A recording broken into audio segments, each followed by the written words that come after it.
Hey buddies, it's Tuber back with another 5-star review. This time I read the book The Witching Hours by Heather Graham. So back in 2006, I read this book. It's a bunch of short stories by some pretty major authors. It was during my James Patterson era.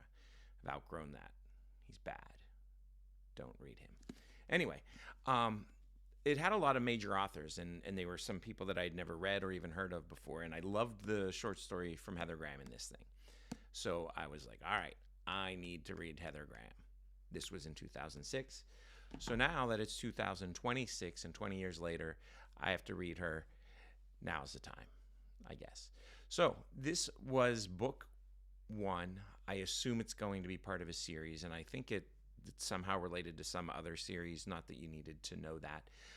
The book is set in Salem, Massachusetts, the home of the witch trials, and there are some kidnappings, and they bring in this weird part of the FBI where people have supernatural powers. Skye has the ability to like stand in a location and see the past of wherever she is, so she can kind of see things that happened, whether it's all the way back in the Salem witch trials or like 10 minutes ago, depends on her skills with the ability at the time. The other person named Zachary has the ability to hold something, and whoever held it last, he can kind of see through their eyes. So you could imagine how that would make it easier for them to solve a mystery. I love the premise of the whole thing, but I really, really felt like this book, I don't know, it was almost like it wasn't written by a human being that has had a conversation before.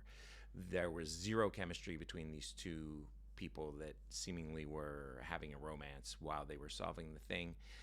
They constantly talked about what they were going to eat for breakfast and who was in charge of cleaning up the dishes and who was going to load the dishwasher or whatever. Like, just, I don't know. It would be like if I tried to write a romance novel, I think, or if people that complain about George Lucas's dialogue, his was miles better than this.